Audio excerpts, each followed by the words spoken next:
Ketua Satgas Penanganan COVID-19 Doni Monardo dengan tegas melarang semua masyarakat mudik Lebaran 2021 sesuai dengan peraturan pemerintah. Keputusan ini diambil melalui berbagai pertimbangan, masukan, dan data-data yang dikumpulkan selama 1 tahun terakhir. Dalam keterangannya di kantor Presiden Jakarta, Doni Monardo mengingatkan para kepala daerah agar mengikuti arahan pemerintah pusat.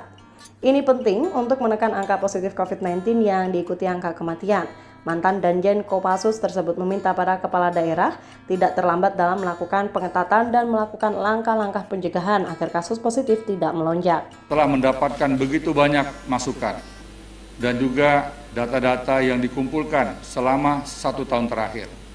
Sehingga keputusan dilarang mudik ini mohon kiranya narasinya adalah narasi tunggal. Tidak boleh ada pejabat manapun yang berbeda narasinya dari narasi pusat.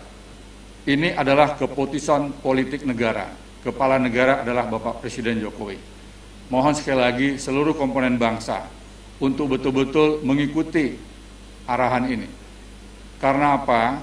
Karena kalau kita biarkan seperti tahun lalu kita terlambat memberikan pengumuman, maka akan terjadi peningkatan kasus 93%. Diikuti juga dengan angka kematian yang relatif cukup tinggi. Setelah Bapak Presiden mengumumkan larangan mudik ini, masih tetap ada 7% yang nekat akan kembali mudik.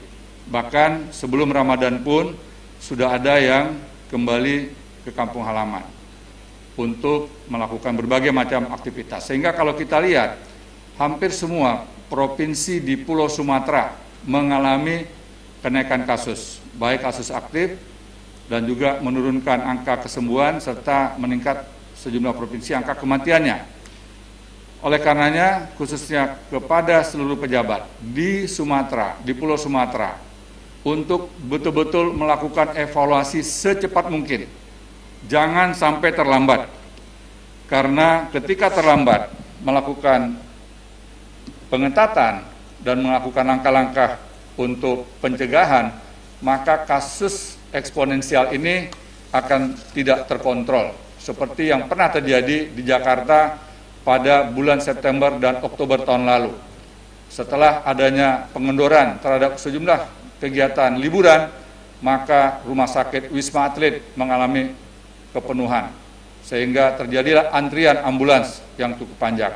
Pengalaman-pengalaman ini diharapkan betul-betul menjadi pelajaran bagi kita semua untuk tidak terulang kembali pada periode yang akan datang. Kita juga harus belajar dari beberapa negara, khususnya India.